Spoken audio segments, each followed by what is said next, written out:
बिस्मिल्लाहिर्रहमानिर्रहीम। अस्सलाम वालेकुम आप सबको। अच्छा जी, आज की प्रेजेंटेशन में दो यूएस सेनेटर्स का डाटा प्रेजेंट करने लगा हूं मैं, जो कि प्रिपेयर किया मैंने, जो सर साहिल ने टास्क दिया था उसके लिए। अब सबसे पहले मैं दो क्वेश्चन रखना चाहता हूँ। पहला क्वेश्चन ये है कि हमें यूएस सेनेटर को स्टडी करने की ज़रूरत क्या है। लेकिन इससे भी पहले जो मेन क्वेश्चन है वो ये होना चाहिए कि यूएस का जो पॉलिटिकल सिस्टम है वो किस तरीके से वर्क करता है। तो मैं उसकी एक ब्रीफ अंडरस्टैंडिंग दे देता हूँ, और टर्मिनोलॉजी वगैरह ज़्यादा यूज़ नहीं करूँगा, जो बेसिक बातें हैं वो बता देता हूँ। आप लोगों को पता है कि पाकिस्तान का भी जो पॉलिटिकल सिस्टम है, तो वो तीन फेजेस में वर्क करता है। तीन ब्रांचेज हैं उसकी, एक कानून बनाता है, एक उस कानून को इम्प्लीमेंट करता है, और एक उस कानून के मुताबिक फैसले करता है। तो यूएस का भी पॉलिटिकल सिस्टम सेम है। तो जो लेजिस्लेटिव होता है ना, जो कि कानून को बनाता है, तो उसके अंदर हमारा ये पूरा जो फ्रेमवर्क है वो प्रिपेयर हुआ हुआ है। तो लेजिस्लेटिव के अंदर हमारे पास दो चीज़ें आती हैं, एक होता है सेनेट और एक होता है हाउस ऑफ रिप्रेजेंटेटिव। ये चीज़ें आपने थोड़ा माइंड में रखनी है, क्योंकि बार बार आएंगी। सेनेट जो होता है ना, तो सेनेट के अंदर 100 मेंबर्स होते हैं, और हाउस ऑफ रिप्रेजेंटेटिव के अंदर 345 मेंबर्स होते हैं। अब सेनेट के जो मेंबर्स होते हैं उन्हें सेनेटर्स कहा जाता है, और हाउस ऑफ रिप्रेजेंटेटिव के मेंबर को simply house of representative members कहा जाता है। और सेनेटर 6 साल के लिए मुंतखब होते हैं, और इसी तरह जो दूसरे मेंबर्स होते हैं हाउस ऑफ रिप्रेजेंटेटिव्स के, वो होते हैं 2 साल के लिए। अब सेनेटर्स जो हैं, सेनेटर्स की तादाद होती है 100। तो ये समझ लें कि इसी तरह जैसे हमारे एमएनए और एमपी होते हैं ना, तो उधर सेनेटर्स और हाउस ऑफ रिप्रेजेंटेटिव के मेंबर होते हैं, बिल्कुल सेम, सिर्फ टर्मिनोलॉजीज का फ़र्क है, सेम चीज़ है। अब ये जो इनका इंतखाब होता है वो वोटिंग से होता है। जैसे हमारे यहाँ भी M N M P A खड़े होते हैं मुख्तलिफ हलकों से, तो उधर भी स्टेट्स के थ्रू ये खड़े होते हैं, जो कि आगे फिर सेनेट का पार्ट बनते हैं इलेक्शन जीत के। और ये किसी पार्टी से अलाइन होते हैं। दो पार्टीज के नाम आपने जहन में रखने हैं, एक है डेमोक्रेटिक और एक है रिपब्लिकन। ये बहुत ज़्यादा इनका जिक्र आएगा दोनों पार्टीज का, एक डेमोक्रेटिक और दूसरी रिपब्लिकन। अब ये जो सेनेटर्स होते हैं, इनका यूएस की जो पॉलिसी मेकिंग होती है उस पर इन्फ्लुएंस होता है, क्योंकि लेजिस्लेटिव है ना, ये कानून बनाते हैं। तो जितनी भी नई पॉलिसीज आती हैं, तो ना सिर्फ यूएस में इनका इन्फ्लुएंस है, बल्कि पूरी दुनिया में इनका इन्फ्लुएंस होता है किसी हद तक। जी, हमारे भी सेनेटर होते हैं, लेकिन जो एमएनए और एमपी होते हैं उन्हीं को मेरा ख्याल है सेनेटर कहा जाता है, क्योंकि इन्हें यही कहा जाता है ना, मेंबर ऑफ नेशनल असेंबली, और एमपी होता है मेरा ख्याल है मेंबर ऑफ पार्लियामेंट। तो इन्हीं दोनों में से एक मेरा ख्याल है सेनेट भी कहा जाता है उस इदारे को। नहीं नहीं, एमपीए होता है provisional assembly. Member of provisional यानी कि सूबाई असेंबली का होता है मेंबर। और जो नेशनल असेंबली है वो तो है ही अलग ना, पार्लियामेंट। ओके, ठीक है, थैंक यू। अच्छा जी, अब इसके बाद इनका जो इन्फ्लुएंस होता है उस पर बात करते हैं। ये जो है पॉलिसी मेकिंग में इनका मेन रोल होता है। जितनी भी नई पॉलिसीज बनती है ना, तो वो सेनेटर्स बनाते हैं, और उन्हें पास भी यही लोग करते हैं। अब सेनेटर्स को ना हमने 4 टीयर्स में डिवाइड किया है कुछ बेसिस पे। उनमें मेन जो चीज़ है वो ये है कि इन सेनेटर्स की पावर कितनी है, कितने टाइम से ये जो है सेनेट के मेंबर्स हैं, कितनी यानी कि टर्म्स इन्होंने सेनेट में गुजारी हैं। उसके अलावा इनका बाकी इन्फ्लुएंस के फाइनेंशियल पावर कितनी है इनके पास, बाकी पॉलिटिकल पावर कितनी है, और कितने इनके नेटवर्क स्ट्रॉन्ग हैं, किस पार्टी के मेंबर्स हैं। तो इन बेसिस पे हमने 4 टीयर्स बनाए हैं। तो उन्हीं टीयर्स की मदद से हम देख सकते हैं कि इनका कितना इन्फ्लुएंस है। और जो दूसरी चीज़ आप लोगों ने माइंड में रखनी है वो ये है कि सेनेटर्स भी कुछ ऐसे सिस्टम होते हैं जिनके जेर तसल्लुत होते हैं, यानी कि उन सिस्टम्स का सेनेटर पे इन्फ्लुएंस होता है। उन सिस्टम में लॉबीज आ जाती हैं, कुछ ऑर्गेनाइजेशंस आ जाती हैं, और कुछ ऐसी चीज़ें भी होती हैं, जैसे ये अपने टर्म्स में जो मिस्टेक्स वगैरह करते हैं या कोई लीगल प्रोसीडिंग में इन्वॉल्व रहते हैं, ये कोई केसेस वगैरह इन पे हुए हुए होते हैं, तो उन चीज़ों के जरिए भी इन पे काफ़ी हद तक इन्फ्लुएंस किया जाता है। ठीक है, तो अब आते हैं अपने मेन क्वेश्चन पे कि हमें यूएस सेनेटर्स पे रिसर्च करने की ज़रूरत क्यों है। देखें, पाकिस्तान का जो पूरा सिस्टम है वो कुछ ख़ास लोग कंट्रोल करते हैं। आप लोगों को पता है कि डेमोक्रेसी इधर नाम की है। जितने भी हुक्मरान होते हैं हमारे, वो कुछ ख़ास पावर्स हैं जो कि लाती हैं, जो किसी इसमें शक किया ही नहीं जा सकता कि वो पावर वेस्टर्न है। ठीक है, वो पावर वेस्टर्न है, यानी कि जो वेस्ट जिन लोगों को सिलेक्ट करता है वो इधर आते हैं। पिछले जो अभी आखिरी इलेक्शन इनमें भी आप लोगों ने देख लिया कि क्या रिजल्ट निकला है, कौन वोटिंग में जीता और कौन हमारा हुक्मरान बना। तो अब इनके कुछ खास बेनिफिट्स होते हैं जिनकी बेसिस पे ये हम जो हमारी जो थर्ड वर्ल्ड वर्ल्ड कंट्रीज हैं इनमें लोगों को आगे लाते हैं। अब उन बेनिफिट्स को डिस्कस करने की फिलहाल ज़रूरत नहीं, लेकिन ये जानने की ज़रूरत है कि वो लोग किस तरह से हमारे जो हुक्मरान होते हैं उन्हें लाते हैं और क्यों लाते हैं। देखें, इन हमारी जो कंट्रीज होती हैं इनसे कुछ खास रोल प्ले करवाने होते हैं इन लोगों ने, जिसकी वजह से इन लोगों को आगे लाया जाता है। और जो लोग लाते हैं आमतौर पर सेनेटर्स होते हैं। और सेनेटर्स जो होते हैं उन पे जैसे मैंने बताया कि लॉबीज का इन्फ्लुएंस होता है। तो वो लॉबीज जो हैं वो पॉलिसी मेकिंग करती है, और उनके पीछे आमतौर पे जो जीयूज होते हैं, जैसे एपैक एक लॉबी है, AIPAC। तो ये जो है बहुत बड़ी लॉबी है, अमेरिका इसराइल पैक नाम है इसका। तो ये जो है जितनी भी इसराइल में और पूरी दुनिया में नहीं कि जो इसराइल के लिए कैंपेनिंग होती है वो यही लॉबी करती है। अब पाकिस्तान में अगर कोई हुक्मरान आना है ना, तो उसके लिए जो है अमेरिका में ये लोग जो है समझ लें कि एक तरह से मोबिलाइज हो जाते हैं, और देखते हैं कि कौन इनके इंटरेस्ट को ज़्यादा सपोर्ट करता है, फिर उन लोगों को आगे लाया जाता है। तो अगर तो हम चेंज लाना चाहते हैं तो सर साहिल का ये एम है कि बजाय इसके जो सर साहिल का आप लोगों को हो आइडिया शायद 22,000 लोगों को अमेरिका में प्लेस करने वाला, अमेरिका और लंदन में। सर साहिल कहते हैं कि जो पूरी दुनिया का सिस्टम है ना वो कुछ खास लोग चला रहे हैं, कुछ खास तबकात। तो अगर हम उन लोगों को कैप्चर कर लें तो यहाँ पे जो है ये तो ऐसे लोग हैं कि अपने सेल्फ इंटरेस्ट के लिए किसी भी हद तक गिर सकते हैं। अगर इन्हें जो हमारा सिस्टम है वो पैसे देना शुरू कर दे तो ये जो है पाकिस्तान में इस्लामी हुकूमत भी ले आएंगे।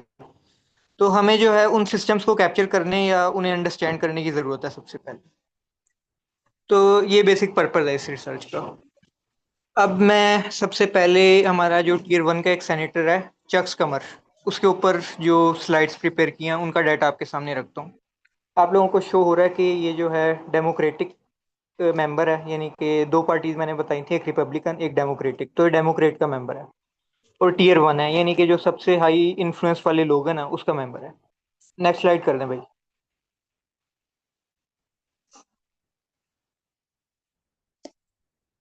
अच्छा, ये इनका एक जनरल प्रोफाइल है, इसमें कुछ ऐसा खास इंपॉर्टेंट नहीं, इसमें ये बताया हुआ है कि एक ही चीज़ है कि जीव है ये बंदा। और इसका एक इसकी कज़न है, सेकंड कज़न एमीज कमर, उससे शायद आप लोगों को आइडिया, नेटफ्लिक्स वगैरह पे भी कई शोज वगैरह में आ चुकी है वो, और कॉमेडियन है। तो यानी कि जितने भी लोग हैं ये हाई इन्फ्लुएंस वाले ही हैं। बाकी जो इसका एजुकेशनल बैकग्राउंड है उसमें ये हार्वर्ड गया हुआ है और लॉ पढ़ा हुआ है इसने। बाकी पॉलिटिकल कैरियर पे आ जाते हैं। तो US स्टेट असेंबली का ये 5 साल मेंबर रहा, 75 से 80 तक। और हाउस ऑफ रिप्रेजेंटेटिव, जो मैंने दो हाउसेस बताए थे, एक सेनेट और एक हाउस ऑफ रिप्रेजेंटेटिव, तो उनमें जो है ये हाउस ऑफ रिप्रेजेंटेटिव का भी मेंबर रह चुका है। और नो टर्म्स इसमें इसने गुजारी हैं, यानी कि 2-2 साल की होती हैं, तो नो टर्म्स ये हाउस ऑफ रिप्रेजेंटेटिव में रह चुका है, यानी कि काफ़ी इन्फ्लुएंस है इसका। इसके बाद सेनेट में जो है ये 1999 से अभी तक चल रहा है, 4 टर्म्स। इसके बाद मेजोरिटी और माइनॉरिटी लीडर्स, ये जो होते हैं इस तरह मुंतखब होते हैं कि एक पार्टी जो कि यानी कि जैसे डेमोक्रेटिक और रिपब्लिकन है ना, तो दो पार्टीज हैं, इनमें से जो पार्टी जीतती है ना, तो उसका जो एक सेनेटर वो मुंतखब करते हैं उस पार्टी के लोग। तो वो सेनेटर जो होता है वो जो भी यानी कि मुकदमे अदालत उसमें रखने होते हैं, सेनेट या सॉरी जो लेजिस्लेशंस पास करनी होती हैं, तो उनके बिल जो है प्रेजेंट करता है, और एक तरह से स्पीकर होता है वो।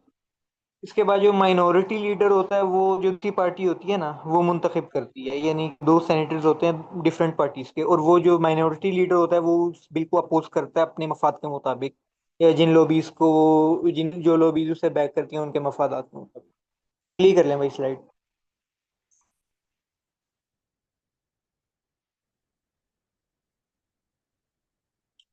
अच्छा जी। अब ये इनके जो लॉबिंग डिस्क्लोजर्स हैं, ये आगे 4 चीज़ें हैं, ये इंपॉर्टेंट हैं। जो इनका नेटवर्क सर साहिल ने बेसिक रिसर्च का कहा था ना, वो इन 4 टीयर्स पे है, इन 4 बेसिक यानी कि चीज़ों पे। एक उनमें लॉबिंग डिस्क्लोजर है। अब जो इनके लॉबिंग कनेक्शन है ना वो देखते हैं हम सबसे पहले कि कितने पावरफुल हैं। अब अगर इसकी बात की जाए चक्स कमर की, तो इसका जो लॉबिंग कनेक्शन है उसमें बहुत बड़े बड़े फाइनेंशियल इदारे भी हैं, और टेक कंपनीज भी हैं, हेल्थ केयर है, और प्रो इसराइली ग्रुप्स हैं, जैसे मैंने बताया था एपैक है। प्रो इसराइल ग्रुप से इसे 1.7 मिलियन की फंडिंग मिल चुकी है। इसी तरह जो मुख्तलिफ इंडस्ट्रीज हैं उनकी फार्मा इंडस्ट्री वगैरह से भी इन्हें इससे बहुत बड़ी एड यानी कि वेल्थ मिल चुकी है। इसके बाद जो इनके लॉबीज रिलेशनशिप है, यानी कि कुछ ऐसी कंपनीज या फिर ऐसे फैमिली रिलेशन जो कि ऐसे लोग जो कि लॉबीज का पार्ट हो, क्योंकि लॉबीज जो है इन्हीं लोगों को चलाती हैं। जो भी कोई बिल वगैरह पास करना होता है, लॉबीज पहले इन लोगों को फंड करती हैं इलेक्शन कैंपेन्स में। ये लोग खुद नहीं करते अपने, जो आमतौर पे दो तीन सेनेटर्स के अलावा सारे जो हैं वो लॉबीज पे डिपेंडेंट रहते हैं।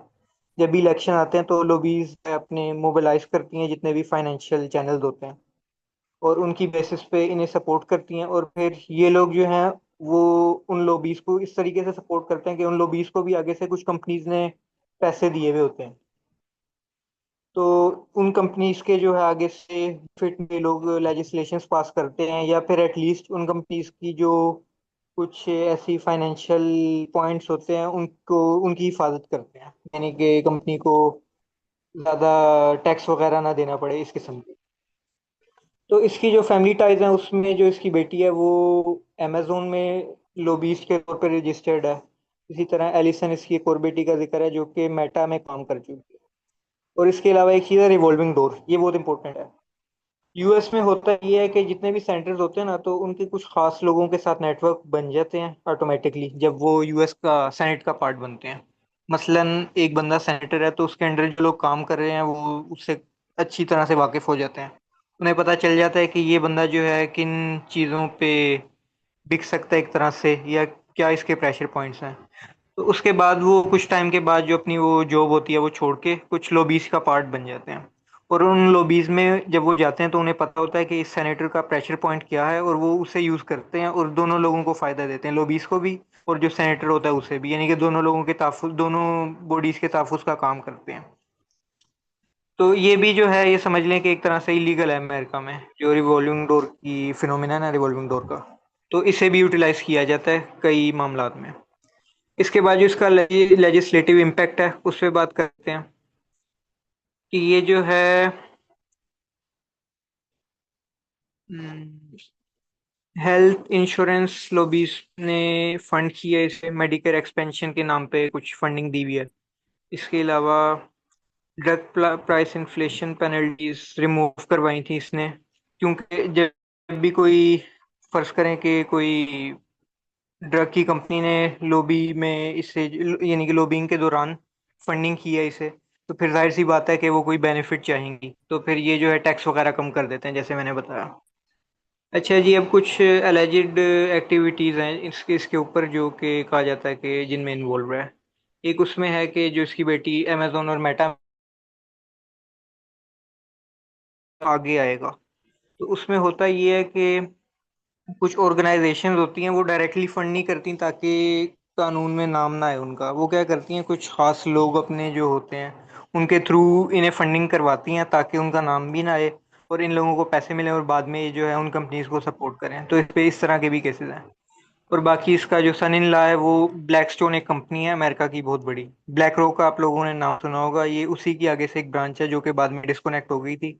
और अमेरिका की सबसे बड़ी रियल एस्टेट कंपनी शुमार किया जाता है इसे, ब्लैक स्टोन को। तो उसमें इसका जो सन इन लॉ है वो लोबिस्ट का है। नेक्स्ट स्लाइड कर लें भाई। क्या लो हेलो। जी जी। क्या लॉबिंग कनेक्शन दोबारा से बयान कर सकते हैं? मुझे समझ में नहीं आया, लॉबिंग कनेक्शन कैसे होता है? कनेक्शन इस तरह से होता है कि देखें, एक लॉबी होती है, लॉबी कहते हैं कोई ऐसी बॉडी को जो कि आपको कैंपेन में सपोर्ट करे। अब होता यह है कि जब कोई सेनेटर इलेक्ट होना होता है ना, तो वो सेनेटर अपनी, जाहिर सी बात है उसने कैंपेन करनी है, तो उस कैंपेन के लिए उसे फंडिंग चाहिए होती है। और आमतौर पे सेनेटर जो है वो अपनी, यानी कि अपनी बेस पे वो नहीं करते, बल्कि पैसे जो हैं वो कुछ लॉबीज से लेते हैं। अब वो जो लॉबीज होती है ना, वो कुछ लोग चला रहे होते हैं, और वो लोग जो हैं बड़ी बड़ी कंपनीज या इंस्टीट्यूट के मेंबर्स होते हैं, या फिर कुछ खास ऐसी हदूद होती हैं जिनका तहफ़्फ़ुज़ कर रहे होते हैं, या अपने जो भी मफाद होते हैं। तो जब ये कंपनीज उस सेनेटर को सपोर्ट करती हैं, फाइनेंशियल कैंपेनिंग करती हैं उसकी, और इलेक्शन जितवा देती हैं, तो कुछ बेनिफिट मांगती हैं वो। जाहिर सी बात है उन्होंने जो उस सेनेटर को सपोर्ट किया था वो इसी वजह से किया होता ना, कि बाद में उससे कोई फेवर लेंगी। तो वो फेवर इस तरीके से होते हैं कि कोई कंपनीज जो हैं वो टैक्स वगैरह अपने माफ करवा लेती हैं। कुछ कंपनीज जो अपने कॉम्पिटिटर्स होते हैं उन पे मजीद कोई पेनल्टीज वगैरह लगवा देती हैं। या फिर कुछ ऐसे ग्रुप्स होते हैं, फॉर एग्जांपल एपैक एक लॉबी है, तो उसके जो मेंबर हैं वो कुछ खास इसराइली ग्रुप्स हैं जो कि इसराइल के तहफ़्फ़ुज़ के लिए काम कर रहे हैं। उस लॉबी का मकसद ये है कि ऐसी बिल वगैरह पास करवाए जाएं जो कि इसराइल को फायदा दें। यानी कि एक सेनेटर जब इलेक्ट हुआ ना, तो उस लॉबी ने उसे फंड किया और उसे जितवाया, और बाद में वो सेनेटर जो है उसे फोर्स किया जाएगा कि आप ये बिल पास करें जो कि हमें, यानी कि इसराइल के क़याम या जो उनके कुछ ऐसे, क्या कहा जाता है उससे, यानी कि उसके बेनिफिट में काम करे, उनकी जो हदूद है उसका तहफ़्फ़ुज़ किया जाए। हो गया एक्सप्लेन? जी जज़ाकल्लाह खैर। अच्छा जी। इसके बाद आते हैं कोऑपरेट कनेक्शंस। तो जितनी भी कोऑपरेशन है उनके कनेक्शन, पहले ये वो मैंने एक तरह से कर दिया एक्सप्लेन। इधर जो है उन कंपनीज के नाम वगैरह हैं।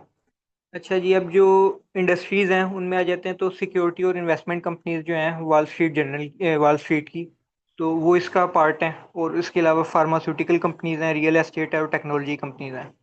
जैसे मैंने बताया, रियल एस्टेट में ब्लैकस्टोन आ गई, और फार्मास्यूटिकल का कोई नाम नहीं देखा मैंने, और टेक्नोलॉजी में मेटा आ गया और अमेजोन आ गया।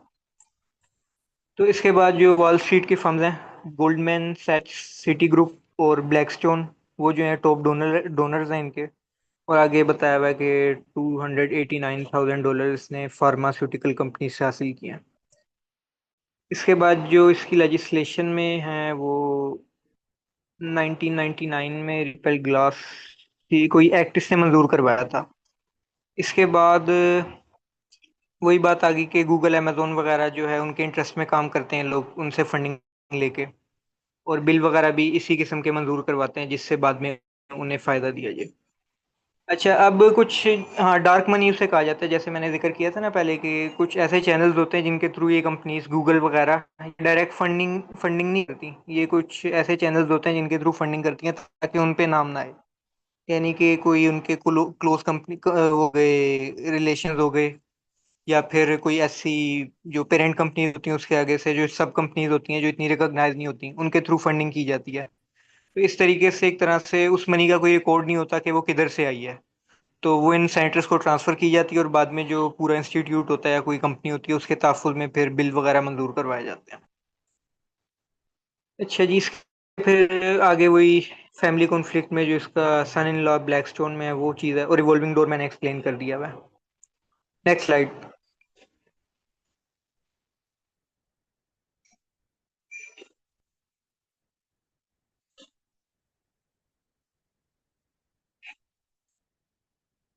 अच्छा जी, कैंपेन फाइनेंशियल रिकॉर्ड्स।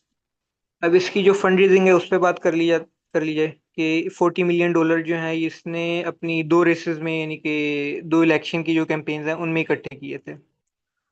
और DSCC, ये मैंने बताता हूँ मैं, DSCC है डेमोक्रेटिक सेनेटोरियल कैंपेन कमेटी। तो ये जो है ये सपोर्ट प्रोवाइड करती है जितने भी कैंडिडेट्स होते हैं ना उन लोगों को। तो उसकी मद में भी इसे $40 मिलियन इस इदारे से मिले हैं। इसके बाद जो बाकी डोनर्स PAC के हैं वो ब्लैकस्टोन, ब्लैक रॉक के बारे में बता दूं कि ये जो है जितने भी बैंकिंग सेक्टर है उसमें सबसे जो मेजर प्लेयर है ना वो ब्लैक रॉक है।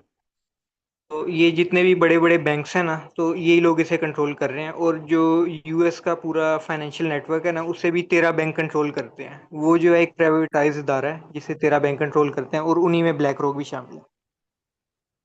कोई कुछ पूछ रहा है? हेलो? नहीं नहीं, आप कंटिन्यू करो, आप कंप्लीट करो, एंड पे क्वेश्चन आंसर हो जाएंगे। अच्छा जी, इसके बाद जो इनके एक्सपेंडिचर एनालिसिस हैं कि कितने पैसे इन्होंने खर्च किए, तो उस बारे में कोई ऐसी खास डिटेल नहीं है, फैक्ट्स एंड फिगर्स वाली। और जो एलिजिड फाइनेंशियल इरेगुलरिटीज हैं उसमें एक डार्क मनी का रोल है जैसे मैंने बताया था। और उसके अलावा जो कुछ एक ना लिमिट होती है इस पे कि एक कंपनी जो है वो एक खास अमाउंट डोनेट कर सकती है, उसके बाद जो है फिर वो डार्क मनी के चैनल्स को यूटिलाइज करते हैं जब मजीद की कोई बिल वगैरह मंजूर करवाना हो ना, या अपने बेनिफिट में कोई काम करवाना हो। तो फिर जाहिर सी बात है कि इन्हें फंड किया जाता है, तो उसके लिए कुछ खास लोगों को यूज किया जाता है। कंपनी डायरेक्ट अगर फंडिंग करे तो उस पर एक्शन लिया जा सकता है अगर वो उस लिमिट से एक्सीड करे। Next slide.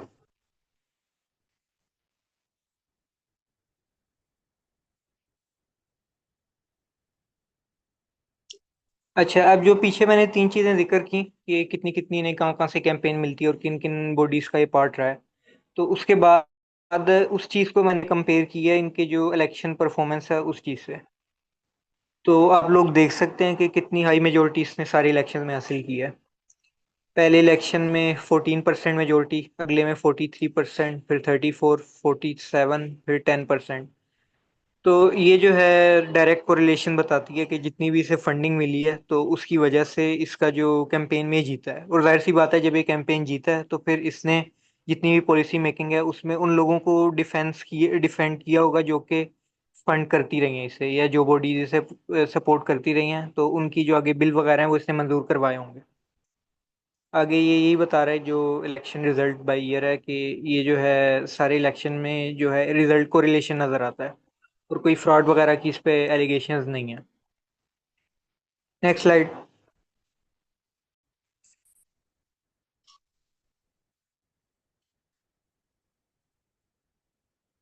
अच्छा जी, जो इसका वोटिंग रिकॉर्ड है तो उसमें पैटर्न नजर आता है, जो जैसे मैंने बात की कि जो लोग इसे सपोर्ट करते हैं तो उनका जो फंडिंग है उसके साथ जो इलेक्शन कैंपेन की विनिंग रेट है। तो जब कंपनी जैसे हाई वॉल्यूम डोनेशंस देती रही हैं तो उन इलेक्शंस में जो है इसने ज़्यादा अच्छा परफॉर्म किया है। कुछ एग्जांपल्स हैं इधर के, प्रो इसराइली फंड इसे मिले हैं जो एंड, और इसने जो है फिर आगे से उसका भी जिक्र है कि अपने इलेक्शंस जीतने के बाद इसने उन लोगों को सपोर्ट किया है। इसमें है कि प्रो इसराइली फंड हासिल करने के बाद इसने कुछ एंटी इसराइली बाइकआउट वगैरह के जो बिल्स थे उन्हें नामंजूर किया। और इसके बाद जो है कॉरपोरेशन इन्फ्लुएंस ऑन वोट्स, ये एंटी ट्रस्ट लेजिस्लेशन, चले मैं बाद में एक्सप्लेन करता हूँ, मेरे माइंड में नहीं आ रहा, इस पे मैंने नोट्स बनाए हुए थे। अच्छा, इसके बाद डिस्क्रिपेंसीज इन एथिकल कंसर्न्स, इसने जो है नेतन्याहू को क्रिटिसाइज किया था मार्च 2024 में। तो उसके बाद जो है फिर लोबी की तरफ से, ये एपेक का इधर नाम से भी मेंशन है कि उस लोबी की तरफ से प्रेशर आया था। तो ये फायदा होता है जब कोई लोबी किसी बंदे को सपोर्ट है, तो उसके बाद वो बंदा उसके खिलाफ कोई बात नहीं कर सकता। अगर वो बात करेगा तो फिर प्रेशर आएगा कि यानी कि अगले इलेक्शन का भी हम आपको फंड नहीं देंगे, या फिर कुछ और सीक्रेट्स वगैरह भी होते हैं उनको डिस्क्लोज करने का थ्रेट दिया जाता है इन्हें। बाकी इसमें यही है कि जो इथिकल कंसर्न्स है कि कई ऐसे बड़ी बड़ी इदारे हैं एमएस वगैरह जिन्होंने ब्लैक जिन जो है ब्लैक मनी के थ्रू सपोर्ट किया। Next slide.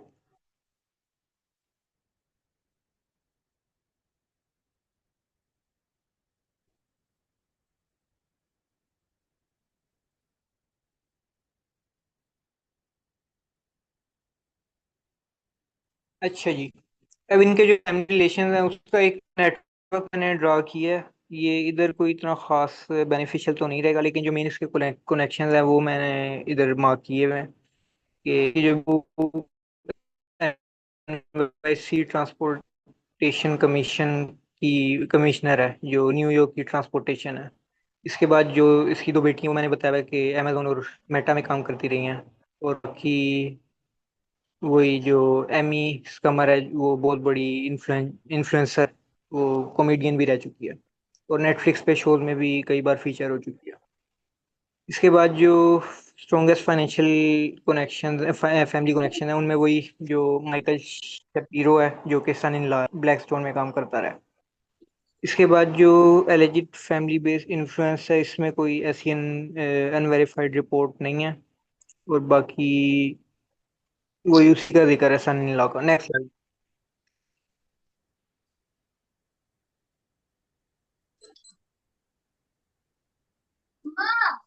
अच्छा, अभी ये पॉलिटिकल ट्रीज हैं और अलायंसेस उन पे बात कर रही है कि क्योंकि रिपब्लिकन का है ना, सॉरी डेमोक्रेट का है, तो डेमोक्रेट पार्टी जो है उसकी है जो बाइडेन की।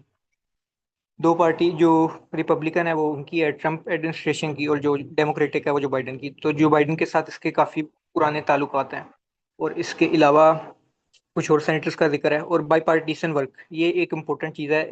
ये जो है ना, इस तरीके से होता है कि जब भी कोई बिल मंजूर करवाना होता है ना, जो कि जिन पे दो उनका इख्तलाफ हो, यानी कि जैसे दो पार्टीज है ना, तो दो पार्टीज के सेनेटर्स का इख्तलाफ हो, तो फिर ये ऐसा ही कनेक्शन ड्रा किया जाता है उसमें। जैसे 8 मेंबर्स का इधर एक जिक्र है कि गैंग ऑफ 8, ये एक वो बनाया गया था, समझ लें कि ग्रुप बनाया गया था, चार चार सेनेटर्स दोनों पार्टी से लिए गए थे। तो ये एक समझ लें पॉजिटिव चीज़ देखी जाती है कि कौन सा जो सेनेटर है वो बाई पार्टीशन वर्क में इन्वॉल्व रहा है, ताकि जो है चीज़ों को आगे लेके बढ़ाया जाए। और अगली जो सेनेटर है, कैटी ब्रिट, तो उसके बारे में भी इससे रिलेटेड चीज़ है, वो फिर मैं नेक्स्ट स्लाइड उसमें शेयर करता हूँ। अच्छा जी, पॉलिटिकल एडवर्सरीज जो हैं उनमें मिच मैकोनल है, जो कि रिपब्लिकन का है। उसके ऊपर भी हमारा काम हुआ है, वो इंशाल्लाह अगली प्रेजेंटेशन में शेयर करेंगे। और इसके बाद जो है प्रेसिडेंट डोनाल्ड ट्रंप के साथ भी इसके ताल्लुकात बुरे रहे हैं। और बाकी राइफल एसोसिएशन और प्रोगन लॉबी ग्रुप्स जो हैं उनके साथ ताल्लुकात बुरे रहे हैं, क्योंकि जाहिर सी बात है कि कोई इसने ऐसा वो किया होगा कि इन चीज़ों को नामंजूर किया होगा। अमेरिका में जो है ना, काफ़ी इस चीज़ पे डिबेट है कि गन लोगों को रखनी चाहिए या नहीं। तो कई लेजिस्लेशन ऐसी आती हैं जिसमें जो है इस पे फिर छूट दी जाती है, फिर कुछ ऐसे आते हैं जैसे डेमोक्रेटिक पार्टी है, तो वो गन्स वगैरह के खिलाफ है। तो फिर उस वो जब आती है तो वो ऐसे बिल मंजूर करवाती है कि जिसमें जो है इस चीज़ से लोगों को रिफ्रेन किया जाता है। तो फिर वो जो ऑर्गेनाइजेशन है वो इनके खिलाफ हो जाती हैं। अच्छा, और इसके बाद एक मिनट ज़रा।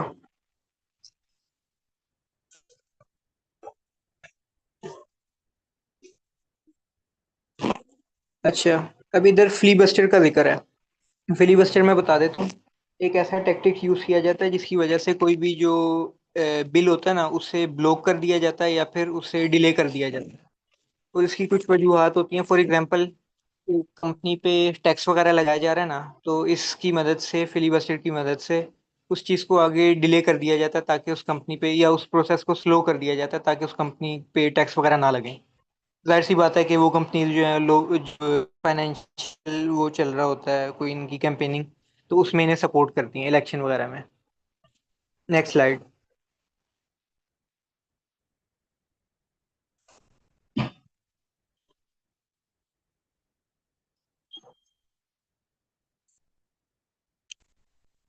अब इसकी जो पर्सनल होल्डिंग है उन पे, इसकी नेटवर्थ है 2.5 से 7 मिलियन के बीच में, और कुछ क्लेम्स जो हैं वो 81 मिलियन के हैं, लेकिन बाद में जब मैंने चेक किया था तो ये नहीं करेक्ट था। यानी कि 2.5 से $7 मिलियन की इसकी नेटवर्थ है। और इसके अलावा कुछ इसकी जो होल्डिंग है उनका जिक्र है इधर। बाकी जो चैरिटेबल एफिलिएशन है, ये एक चीज़ यूज़ की जाती है इनके थ्रू, वो ये है कि जब भी कोई इन्होंने फंडिंग हासिल करनी होती है ना, तो चैरिटेबल ऑर्गेनाइजेशंस की सपोर्ट लेते हैं। ये इन्होंने इस तरीके से रजिस्टर्ड की होती हैं कि हम जो है वेलफेयर काम कर रहे हैं, वेलफेयर यानी कि उसका काम कर रहे हैं, फलाह व बहबूद का। लेकिन इन ऑर्गेनाइजेशंस के थ्रू कुछ ऐसे चैनल्स को ये यूटिलाइज करते हैं जिनसे इन्हें ऐसा फंडिंग वगैरह की जाती है जिसका रिकॉर्ड ना रखना हो, जो मेन स्ट्रीम पे ना लाने दिया जाए, जैसे डार्क मनी होगी। तो इस चीज़ के लिए वो इन्हीं ऑर्गेनाइजेशंस को यूटिलाइज करते हैं। इसमें भी जिक्र है कि $100 मिलियन जो हैं इसने इसी तरह की ऑर्गेनाइजेशन से हासिल किए थे। Next slide.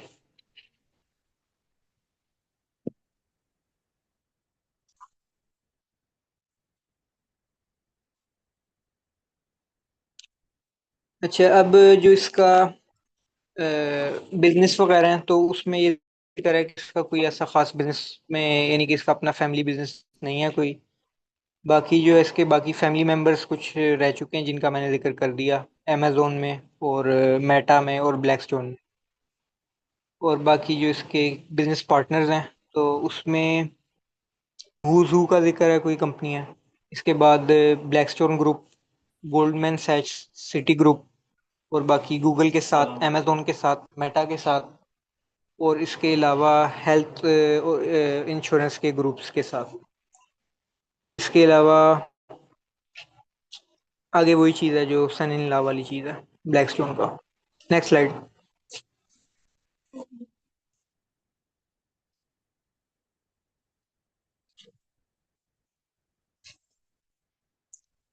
जो इस पे केसेस वगैरह हो चुके हैं, तो उसमें इसने कुछ कमेंट्स दिए थे कुछ पॉलिटिशियंस पे, तो उस चीज पे इस पे केस हुआ। ये चीज इसलिए इम्पोर्टेंट है कि इन केसेस की मदद से इन सेनेटर्स को एक तरह से कुछ खास चीजें इनसे मंजूर करवाई जाती हैं। जो इनके प्रेशर पॉइंट्स हैं ना, ये सारा वो है। तो जो ये यानी कि इस तरह के केसेस होते हैं, इनको यूटिलाइज करके फिर आगे लॉबीज वगैरह भी इन पे प्रेशर डालती हैं। इसके अलावा हैरेसमेंट केसेस हैं इस पे, और जो फाइनेंशियल फंडिंग वगैरह थी उस पे इन्वेस्टिगेशन, फेडरल इन्वेस्टिगेशन हुई थी। इसके बाद जो पोटेंशियल लेवरेज एंड वल्नरेबिलिटीज हैं उन पे बात की है। तो इसमें जो है, जो कुछ ऐसे रेडिकल, जो लोग इसे रेडिकल कहते हैं, तो उन्होंने इस पे कुछ केसेस किए हुए हैं कि ये जो है बहुत एक्सट्रीमिस्ट है। बाकी जो है प्रोग्रेसिव लेवरेज, कि रिपब्लिकन जो है ना उनके साथ इसकी अच्छी टाइज हैं। ये डेमोक्रेट का है, लेकिन जो इसकी अपनी पार्टी है ना, तो वो इस पे कुछ लोग ये क्लेम करते हैं कि ये जो है बहुत ज्यादा उनकी तरफ टिल्टेड है।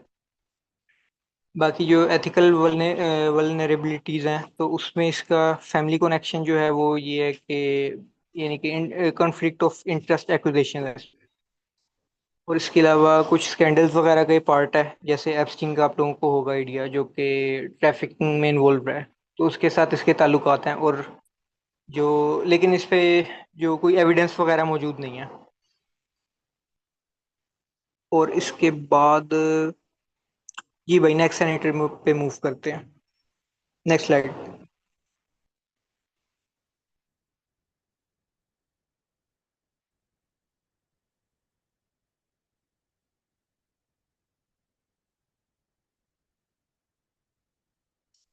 अच्छा, ये हमारी सेकंड सेनेटर है, और ये टीयर 4 की। यानी कि ये ऐसी सेनेटर है जो कि सबसे यानी कि कम इन्फ्लुएंशियल है। अब जो टीयर 4 के सेनेटर्स हैं ना, वो उनकी यानी कि इस बेसिस पे मैंने बताया, जैसे कि हमने इस बेसिस पे उन्हें अलाइन किया कि कौन कितना फाइनेंशियली स्ट्रोंग है, या फिर उनकी पॉलिटिकल पावर कितनी है, या टर्म्स वगैरह उन्होंने कितनी गुजारी हैं। तो जो टीयर 4 के सेनेटर है ना, उन पे आराम से कोई भी जो लॉबी वगैरह है वो उन्हें इजीली बाय कर सकती है, उनसे अपनी मर्जी के काम करवा सकती है। क्योंकि उनका इन्फ्लुएंस कम होता है और उन्हें इतने पॉलिटिकल टैक्टिक्स वगैरह भी यूज करने नहीं आते, तो उन सेनेटर्स को इजीली समझ लें कि यूज किया जा सकता है। तो इसका भी अभी पहला टर्म है कैटी ब्रिट का। और बाकी इसकी ये पर्सनल इंफॉर्मेशन वगैरह के, इसका जो हस्बैंड है वो एक इम्पोर्टेंट रोल प्ले करता है, जो कि एनएफएल प्लेयर रह चुका है। ये कोई लीग है स्पोर्ट्स की। बाकी एजुकेशन करियर है, पॉलिटिकल करियर है। Next slide. ये बस, इसमें कोई ऐसी खास डिटेल नहीं है, तो मैं जल्दी से बस क्लोज अप करता हूँ। जो लॉबिंग कनेक्शन है उसमें ये बिजनेस काउंसिल ऑफ अलाबामा की मेंबर रह चुकी है। और इसके अलावा जो एनर्जी सेक्टर में इसका बहुत बड़ा रोल रहा है। जो इसका हस्बैंड है वाइस वेस्ली ब्रिट, वो जो है लॉबीस्ट रहा है बहुत बड़े लेवल का। और इसके अलावा जो है अलाबामा पावर का भी लॉबीस्ट था वो। इसके बाद लेजिस्लेटिव इम्पैक्ट जो है इसका, वो है कोविड लाइबिलिटी प्रोटेक्शन। कुछ कंपनीज को इसने ये प्रोटेक्शन दी थी कि जब कोविड के दिनों में सारी एक्टिविटीज बंद हो गई थी, तो उन कंपनीज को जो है ये यानी कि ऐसे बिल वगैरह मंजूर करवाए थे कि वो कंपनीज जो है रन होती रहे। और इसी तरह जो इंश्योरेंस इंडस्ट्री ग्रुप्स हैं उनमें भी इसका मेजर रोल है। और कुछ कंपनीज से जो इसने फंडिंग वगैरह हासिल की, उनका डाटा है इधर। Next slide.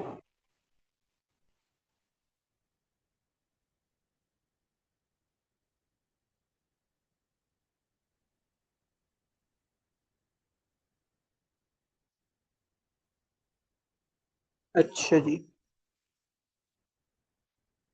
अभी आगे इसमें फंडिंग वगैरह का जिक्र है कि कौन कौन से जो बिजनेस सेक्टर्स हैं, जो बेसिकली जो इसका मेन जो है एनर्जी सेक्टर्स का इस पे इन्फ्लुएंस है।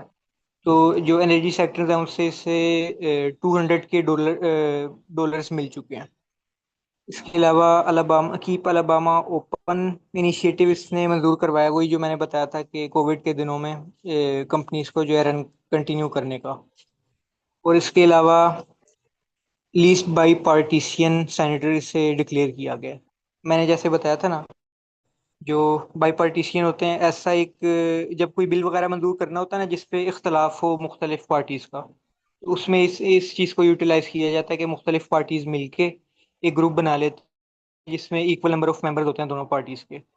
तो ये जो है कोई भी इस तरह की चीज़ों में इन्वॉल्व नहीं रही, और इसे एक तरह से बहुत रेडिकल कंसीडर किया जाता है कि ये जो है ट्रम्प ट्रम्प एडमिनिस्ट्रेशन की बहुत ज़्यादा सपोर्ट करती है, और उसके जितनी भी खिलाफ पॉलिसीज जाती हैं तो उनमें जो है ये रोल प्ले नहीं करती।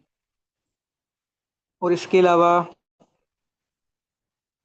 स्टार डोनर, स्टार डोनर भी वही चीज़ है कि कुछ ऐसी ऑर्गेनाइजेशंस को यूटिलाइज किया जाता है कि जो कि डायरेक्टली उस कंपनी को ओन नहीं करती, ताकि अपने कनेक्शंस को हाइड किया जाए। तो उसका जिक्र है कि कुछ कंपनी ने इसे 250,000 डॉलर्स कंट्रीब्यूट करे किए। Next slide.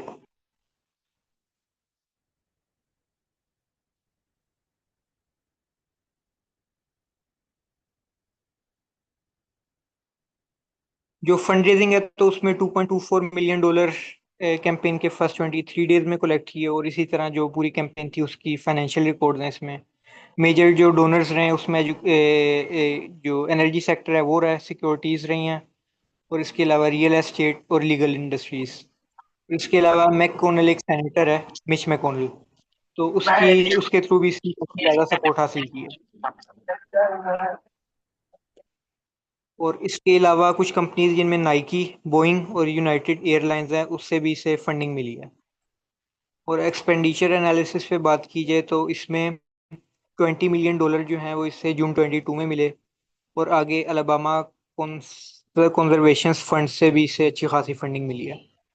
बाकी जो एलिजिड फाइनेंशियल इरेगुलरिटीज हैं उनमें जो स्टार डोनर का मैंने जिक्र किया तो वो लोग शामिल हैं, जो कि अपना यानी कि अपनी आइडेंटिटी हाइड करके डोनेशन करते हैं, और बाद में उनके बिल वगैरह मंजूर करवाए जाते हैं। Next slide.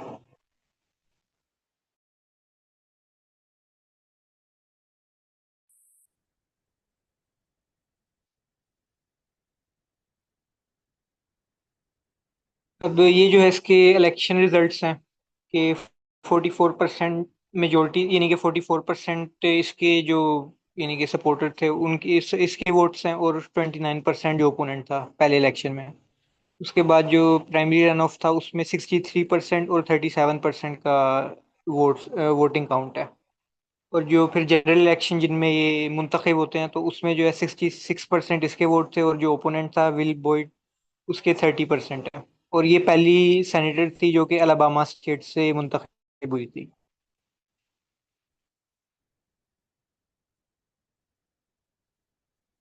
Next slide.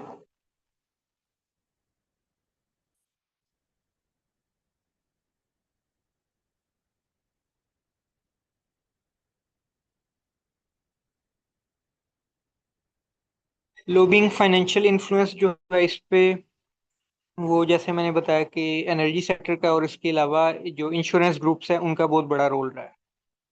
और एनर्जी सेक्टर्स में कुछ कंपनीज के नाम इधर मेंशन है, जिनमें कोल इंडस्ट्रीज में साउथ को और ड्रमोंड को शामिल है।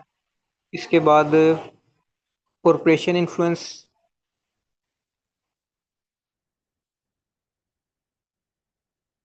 इसने जो है प्रो बिजनेस लेजिस्लेटिव प्रायोरिटीज रखी हैं, यानी कि जो बिजनेस ऑर्गेनाइजेशंस थी उन्हें ज़्यादा सपोर्ट किया, क्योंकि जो लोग इसे सपोर्ट करते हैं उनका ताल्लुक भी जो है बिजनेस इंडस्ट्रीज से ही है, मसलन एनर्जी सेक्टर वगैरह, तो उन लोगों को बाद में बिल्स वगैरह ये इस तरह के पास किए जाते हैं जिनमें उन्हें सपोर्ट किया जाए। और इसके बाद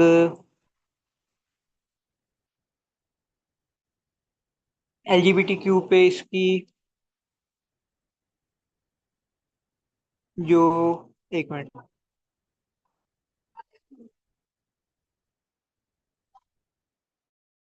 की अपनी पार्टी है ना डोनाल्ड ट्रंप की, ये यानी कि पार्टी से उससे रिपब्लिकन से, तो उनका जो है इस पे सख्त स्टैंड है एलजीबीटीक्यू वगैरह पे और एबॉर्शन राइट्स पे।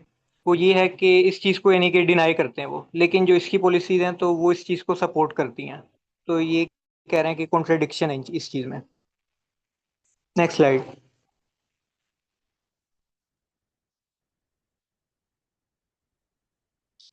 बाकी इसके वही फैमिली रिलेशंस हैं, में जो स्ट्रॉन्गेस्ट रिलेशन है उसकी इसके हस्बैंड जो कि एक लॉबिस्ट रहा है एनर्जी सेक्टर में। और बाकी इसमें कोई ऐसी डिटेल नहीं है। Next slide.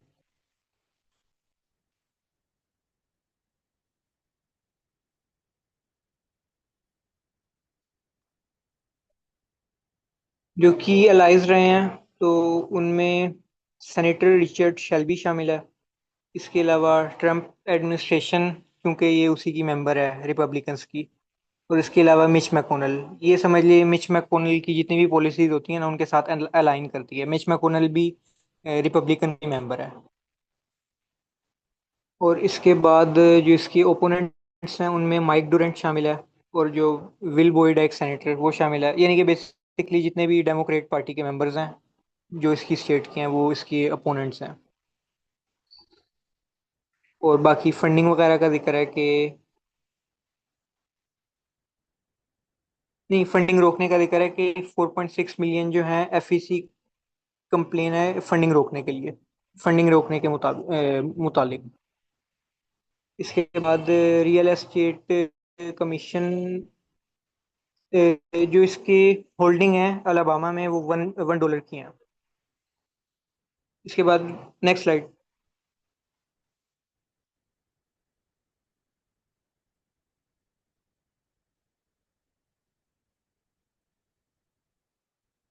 बाकी इसकी जो बिजनेस होल्डिंग्स वगैरह हैं, उनका जिक्र है कि इसके जो एप्पल के स्टॉक्स हैं उनका जिक्र है कि 500 के million। और जो इसकी बाकी फैमिली होल्डिंग्स हैं उनका जिक्र है। और चैरिटेबल एफिलिएशंस में नॉन प्रॉफिट ऑर्गेनाइजेशन की ये पार्ट रह चुकी है। और कोई फाउंडेशन। Next slide.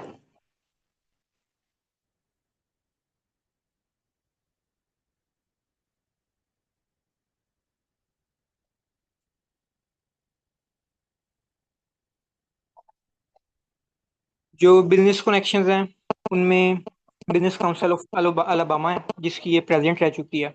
और इसके अलावा कुछ ऑर्गेनाइजेशंस का जिक्र है। फॉर एग्जांपल इसका जो हस्बैंड है वो जिस ऑर्गेनाइजेशन का पार्ट है एनर्जी सेक्टर का, उसका जिक्र है। और मार्क क्रोसवाइट की सीईओ जो है उसने इसे हायर किया था। और इसके अलावा जो बिजनेस कमीशन एसोसिएशन है उसकी ये उसके साथ एफिलिएट रही है ये। और इसके अलावा अलाबामा कंजर्वेशन फंड ने इसके मुतालिक जो है कंप्लेन की हुई है कि इसने जो वो जो मैंने जिक्र किया था फंडिंग रोकी थी। और इसके हस्बैंड से मुतालिक भी कुछ कंसर्न्स हैं कि उसकी वजह से ये जो है एनर्जी सेक्टर को बहुत ज़्यादा सपोर्ट करती है। Next slide.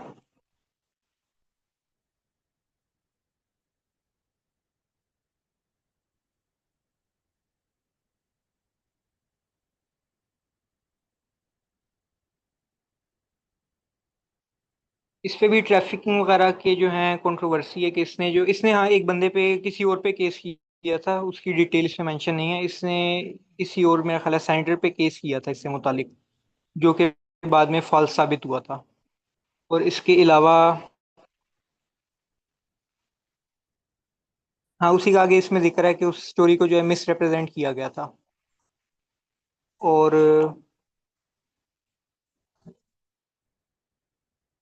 जो कॉन्फ्लिक्ट ऑफ इंटरेस्ट है उसमें इसके हस्बैंड का ही जिक्र है कि वो जो है कुछ कंपनी एनर्जी सेक्टर की कंपनीज के लिए लॉबिंग करता है।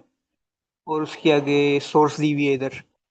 और जो हिडल स्कैंडल्स हैं वो उनमें मेन स्ट्रीम आउटलेट पे कोई भी ऐसी चीज़ मेंशन नहीं है। सिर्फ उसके जो हस्बैंड का जिक्र है वो ये है कि वो एनर्जी सेक्टर को बहुत ज़्यादा सपोर्ट करती है। तो ये थी प्रेजेंटेशन। तो ये बेसिक जो डाटा था ये कोई इतना हमारे लिए शायद यानी कि आम मेंबर के लिए बेनिफिशियल साबित ना रहे, लेकिन इससे हमें ये पता चलेगा कि किस तरीके से उनका सिस्टम वर्क करता है और किस तरीके से वो लोग जो हैं हमारे ऊपर इन्फ्लुएंस करते हैं। और इन लोगों के थ्रू जो यानी कि इन लोगों पे जो है लॉबीज अपना रोल प्ले करती हैं और लॉबीज जो है इन्फ्लुएंस करती हैं, और फिर ये लोग जो हैं हमारी जैसी कंट्रीज जो हैं इनमें अपने जो बेनिफिट्स हैं वो पूरे करने के लिए इधर की गवर्नमेंट्स चेंज करते और अपने मर्जी के बिल वगैरह मंजूर करवाते हैं।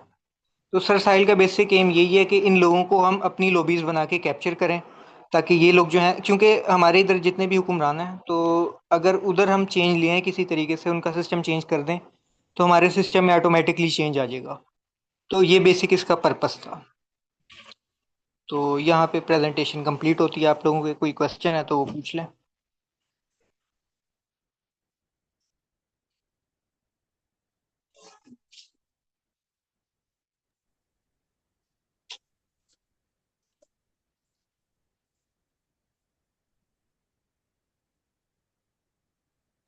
जी अहमद, आप पूछ। अस्सलाम वालेकुम।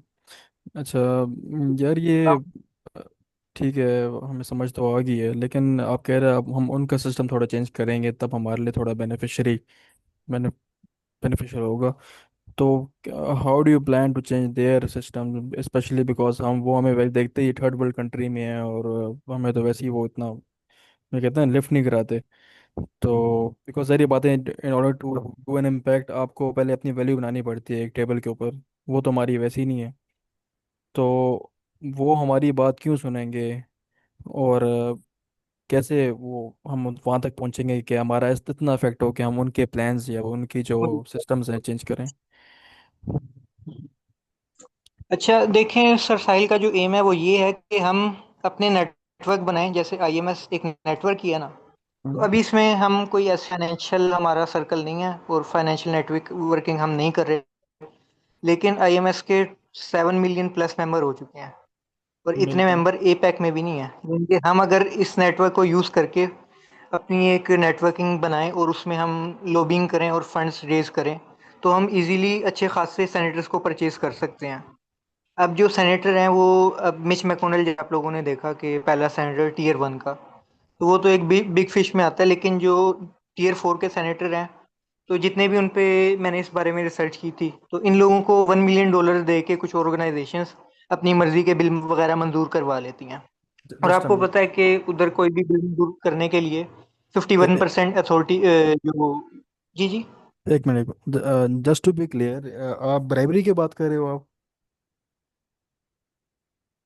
नहीं, ब्राइबरी नहीं। देखें, चीज़ ये है कि आप किसी बंदे को फंड करते हैं और उसके बाद वो आपको बेनिफिट देता है। उधर का सिस्टम इसी तरीके से वर्क करता है, और सर साहिल का भी यही है। दैट्स ब्राइबरी ना, मतलब आप उसे मॉडर्न जबान में कहते हैं, है तो ब्राइबरी। आप किसी को पैसे दे रहे हो, कहो यार ये मेरा काम कर दो, अदरवाइज वो उसने नहीं करना था, पैसे दे रहे हो तो हो रहा है। दिस इज नहीं, व्हाट्सअप। ब्राइडल भाई कोई लीगल काम थोड़ी है ये। हम जो है अपना एक पर्पज है हमारा जिसके लिए हम ये काम कर रहे हैं, और ये काम गलत भी नहीं है किसी भी एंगल से। Okay, so the whole plan इसका लेज बैकएंड ऑन ये भी के, होगा। अगर हम वी हैव टू, मतलब चलो पैसे देते हैं, दे के हमने किसी से अपना काम करवाना है ऐसे। जी, ऐसे ही है। और मतलब किस तरह के प्लान्स आप हमारे हमारे फेवर्स में कराने हैं, वो कुछ बता सकते हैं? मतलब कोई एक लाइन के, आपने किसी को बताना जाके यार ये मेरा ये काम है, दिस वन लाइनर, वो आपने मेरे हक में बोलनी है। जी, मैं बता सकता हूँ। ठीक देखें, है। एक लॉबी जो होती है वो सेनेटर्स पे रोल प्ले करती है, अपना सेनेटर्स को इन्फ्लुएंस करती है, और वो जो ठीक। सेनेटर होते हैं वो आगे पॉलिसी मेकिंग करते हैं। ठीक तो है। अब पाकिस्तान का सिस्टम उन सेनेटर्स के जरिए कैप्चर हुआ हुआ है। वो सेनेटर जो है अपने मुख्तलिफ चैनल्स के थ्रू पाकिस्तान की पॉलिसी पे भी इफेक्ट करते हैं।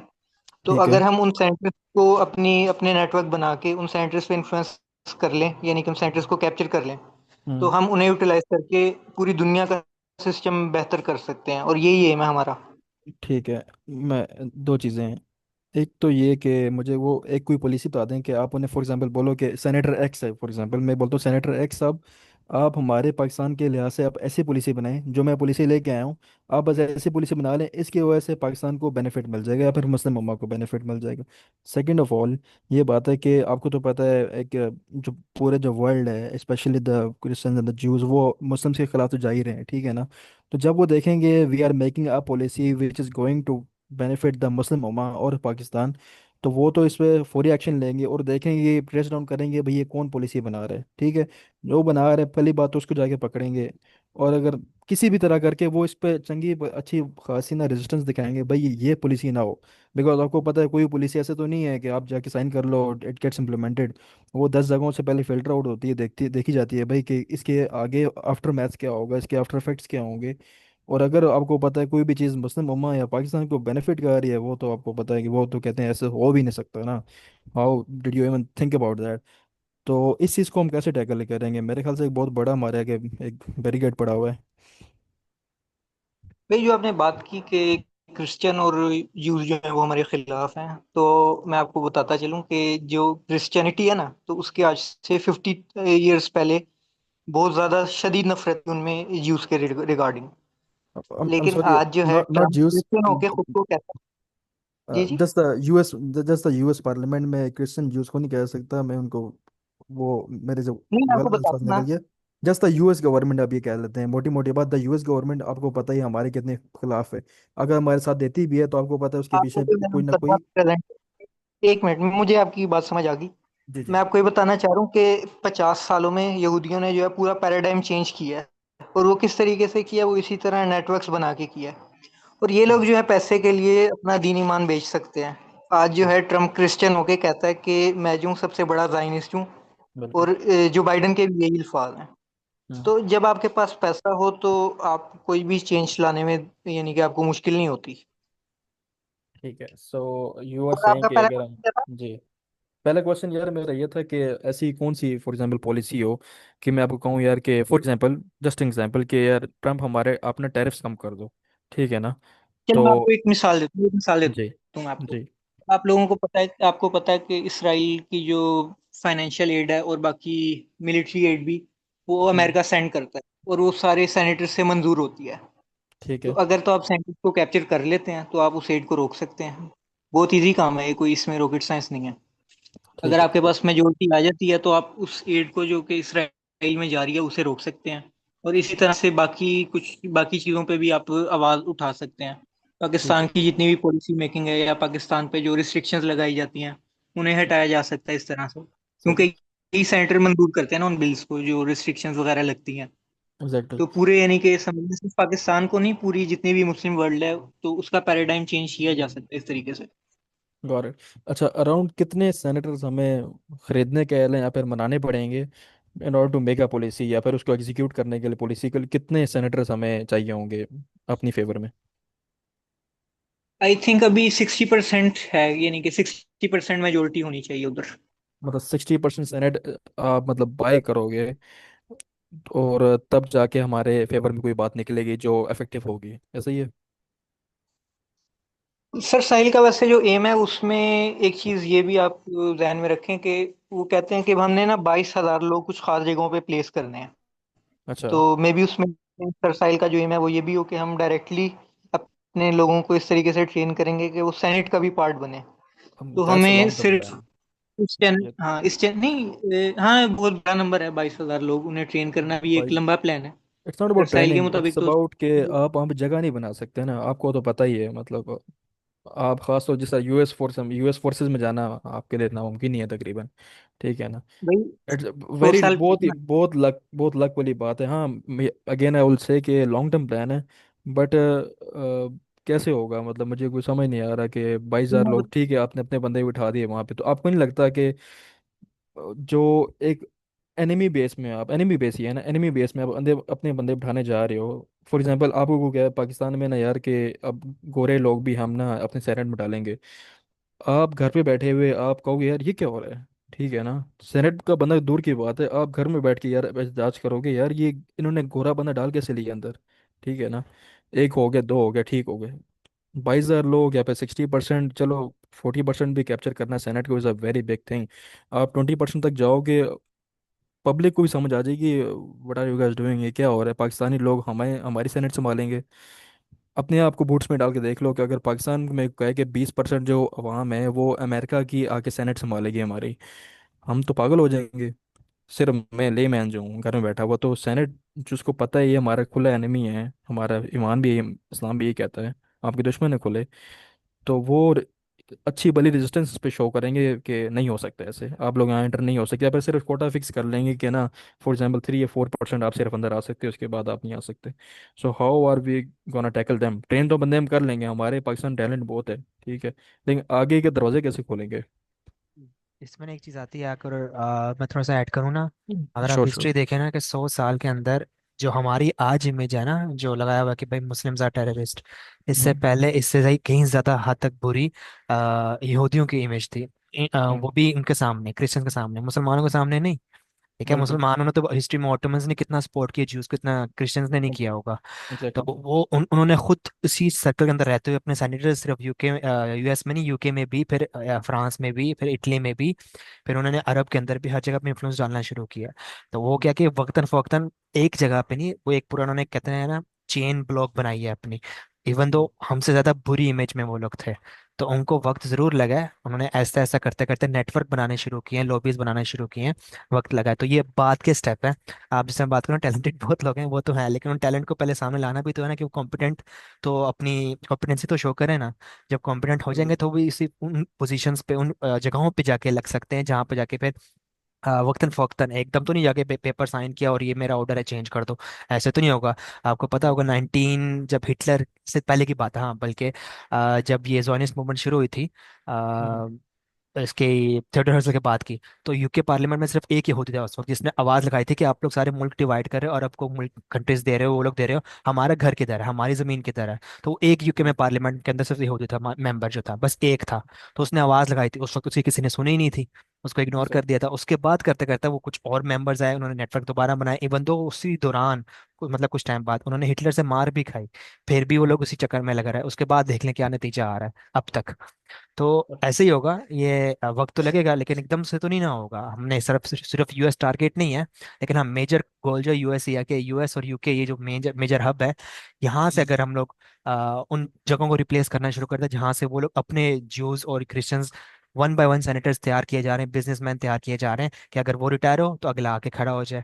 हमारे भी इस राउंड के अंदर आने शुरू हो जाएंगे। तो ये भी उनकी पॉलिसी है, रेसिज्म तो उनके अंदर है, लेकिन इस कदर भी रेसिज्म नहीं है कि यार ये तो पाकिस्तानी पासपोर्ट लेकर आया हुआ है। मैं आपको मिसाल दूं, मेरे भाई के एक रिलेटिव ही है, फैमिली फ्रेंड लगते हैं, भाई यूएसए में ही होता है मेरा। वो वहाँ की मतलब बाय बर्थ, उनकी जो बर्थ प्लेस है ना वो यूएस के अंदर ही है, उसके अंदर ह्यूस्टन के अंदर। तो वो कोई 19 साल के कुछ करीब जब पहुंचे ना, आज से कोई एक कुछ 6 महीने, एक साल पहले की बात है, तो उन्होंने खुद अपनी मर्जी से यूएस आर्मी ज्वाइन किया।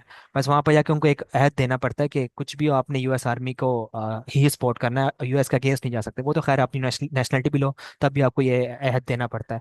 तो वो गए वहाँ से, उनको ओपनली उन्होंने ये नहीं बोला कि यार आप तो, आपका आपके अब्बू तो पाकिस्तानी है, वो तो माइग्रेटेड वहाँ से आए हैं, उनको तो पासपोर्ट नहीं मिला हुआ था अभी, लेकिन उन्होंने चेंज किया, उनके पास पाकिस्तानी रिकॉर्ड भी सारा आ रहा है।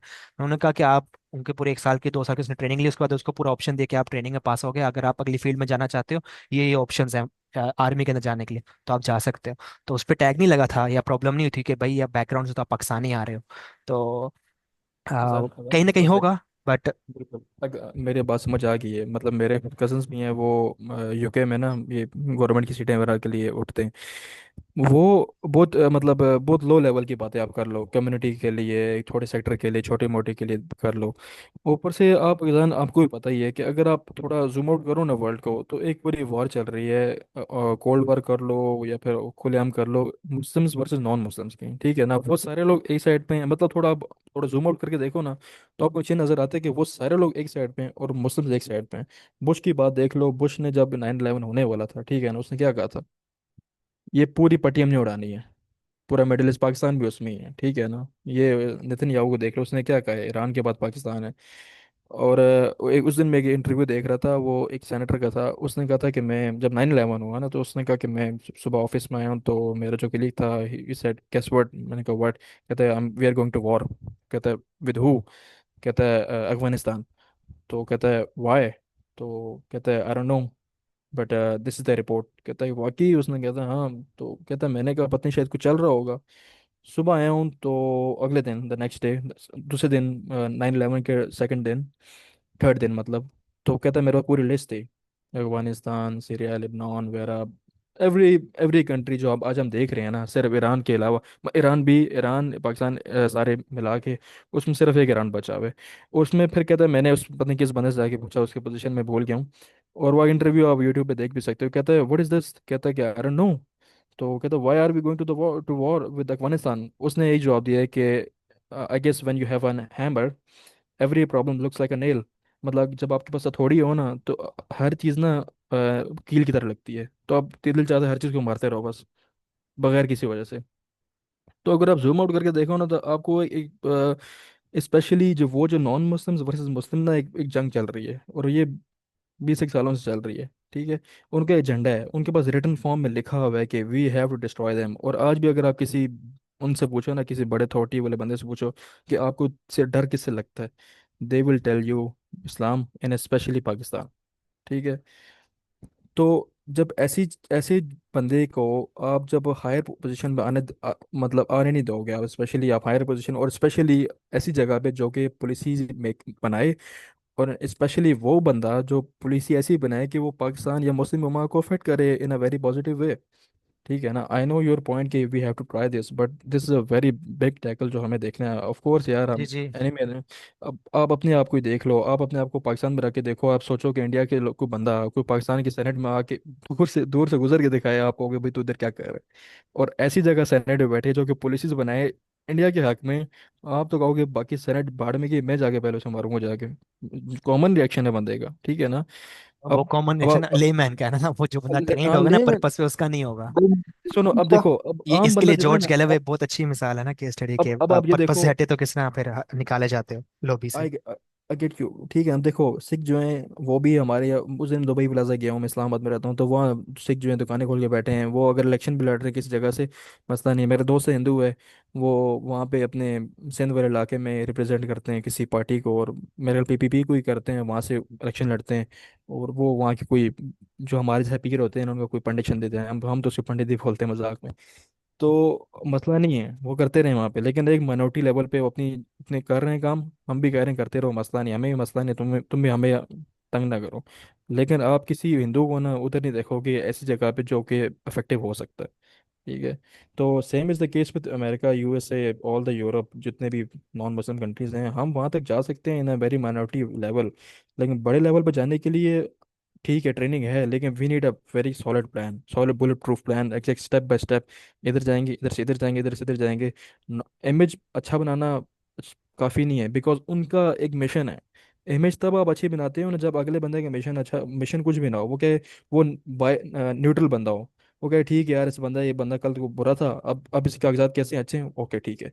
एक बंदा वो आपको देखता ही गलत नज़र से है, उसका मिशन है लिखा हुआ उनकी वहाँ पे, मिशन स्टेटमेंट में लिखा हुआ है, इनको उड़ाना है हमने। अब बस मैं ये तो तो बात बता रहा हूँ ना आपको कि ये इससे ज्यादा बुरी हालत यहूदियों की थी, इतनी थी कि लाखों को बंदे मारे हैं उनके, इससे ज्यादा बुरी हालत थी। तो वो कैसे आगे हैं? ये पूरी केस स्टडी में करनी पड़ेगी। अगर आज हमारे साथ ये है ना कि हम लोग जवाल पजीर हुए हैं, तो इसका मतलब ये नहीं है कि हम लोग हमेशा जवाल में ही रहेंगे, अनटिल अनलेस हम लोग खुद अल्लाह का जो वादा है कुरान में अल्लाह ताला में बता रहे हैं, उसके ऊपर दोबारा कोशिश करना ना शुरू कर दें कि नहीं हमने वो वादा पूरा करना है। तो ये चीज़ तो है, वक्त तो लगेगा, मुश्किल है, अभी रास्ते भी ऐसे लगेंगे जैसे बंद ही हैं, खुलेंगे बिल्कुल भी नहीं। तो क्योंकि ये अल्लाह की सुन्नत रही है कि जो जवाल अगर आया भी है और अब वो कोशिश करें, तो अल्लाह ताला उनमें से ही ऐसे लोग निकालते हैं जो पूरा पूरा पैराडाइम बदल देते हैं। तो वक्त लगेगा। अब आप ये देखो कि ग्लोबल पॉलिटिक्स की जो डायरेक्शन है वो जा किस तरफ रही है। नेतन्याहू की वजह से बेशक यूएस उसको सपोर्ट कर रही है, बाकी सब भी कर रही है, ईरान ने भी दिखा दिया। उसने इतना कोई गंदी इमेज बना ली, इतनी कोई गंदी इमेज बना ली है, जिसकी वजह से अगले 5-10 सालों के अंदर अगर वो पूरा गाजा साफ कर भी लेता है, एथनिक क्लींजिंग कर भी लेता है, स्टिल हाँ उसके बाद उसके लिए अब वो उभर के निकलेगी, लेकिन नफरत निकलेगी जो कि अभी दबी हुई है, फिर एकदम उभर के निकलेगी जब ये मामला सारा ठंडा होगा। हाँ बिल्कुल। क्योंकि वो बहुत एक्सट्रीम लेवल पे जा रहा है, इस लेवल से इस लेवल पे पहले हिटलर गया था तो क्या हुआ था कि वो सिंपैथी हाँ भी पैदा हो जाती है। जो सिंपैथी पैदा होती है तो फिर वहां पे एक एडवांटेज होता है उन्हीं लोगों को ही जिनके ऊपर सिंपैथी आ रही होती है। तो उसमें अगर हम लोग ट्रेन ना उसी पीरियड के अंदर हम लोग बस बात ही करते रह जाएंगे, हमें कोई सुनता नहीं है, तो फिर हम लोग तैयार भी तो नहीं ना होंगे। ये सिंपैथी वाला मौका हमने अब अगले 5-10 सालों में उठाना है ना, फायदा। यार देखा हमें कितना मारा, वो जिस तरह उनका आता ना, डिटेल में मैं शॉर्ट में बात करूंगा बस। वो एंटी सेमेटिक आ रहे हैं, तो वो किस तरह वो सिंपैथी उस चीज के ऊपर लेके अब पर आए हैं कि यहूदी, ये सेमेटिक नहीं बोलना इनको। तो बहरहाल हाँ बहरहाल ये चीज़ तो है। बाकी अगले 5-10 साल और 15-20 साल कह लो, हद 15-20 साल, जो बहुत क्रुशियल है। अगर इसमें अगर हमने ये वाली एफर्ट ना की, ग्लोबल पॉलिटिक्स के ऊपर नेटवर्क ना बनाने शुरू किए, तो भी इस बात है, पाकिस्तान बदल भी देना, ईरान अकेला भी लड़ रहा है ना, तो अकेला ही रहेगा सारी जिंदगी, क्योंकि वो नेटवर्क नहीं बना सकता अपने मुसलमान भाइयों के साथ, क्योंकि वो अकेला बिल्कुल। आया ना उठ के सामने कि हमने अपना पूरा मुल्क बदल दिया। हम पूरा पाकिस्तान बदल दें, हमारे कोई साथ नहीं देगा, कोई घास नहीं डालेगा, हमारे अपने भाई नहीं घास डालेंगे। इसलिए अगर हमें हमें ये तो ये जो प्लानिंग है पूरी, ये स्ट्रेटेजी फेल हो चुकी है हमें। अफगानिस्तान और ईरान नजर आता है, वो लोग निकले भी हैं हाँ तो क्या हुआ है, वो ग्लोबल कुछ नहीं। ग्लोबल वॉर हार जाते हैं हमेशा फिर भी, क्योंकि कोई सपोर्ट नहीं करेगा, बैक नहीं करेगा। सबसे बड़ी मिसाल इसराइल की वही सामने है ना, कि उनको ग्लोबल लेवल पे अमेरिका सपोर्ट कर रहा है, क्योंकि उन्होंने नेटवर्क्स बनाए हुए हैं अपने इंटरनेशनल लेवल पे। तो ऐसे ही हमने भी रहना, नबी करीम सल्लल्लाहु अलैहि वसल्लम की भी सुन्नत थी ना, कि जब फतेह मक्का पे नहीं ना था सब कुछ हो रहा, कुरैश ताकतवर थे, तो हिजरत करने के बाद उससे पहले भी और उसके बाद भी नबी के समय अलायंस की और नेटवर्क को स्ट्रॉन्ग किया था ना, बैतुल उक़बा के बाद और उससे एग्जैक्टली। पहले भी। तो वहां से फिर मदीना से आके फिर रियासत बना के वापस आके फतेह मक्का ही किया, उधर ही वापस आए हैं, लेकिन नेटवर्क्स बना के और अलायंस करके। तो ये बहरहाल अम, अच्छा हाँ लगा यार आपसे डिस्कशन करके। हाँ, आपसे भी सेम टू यू।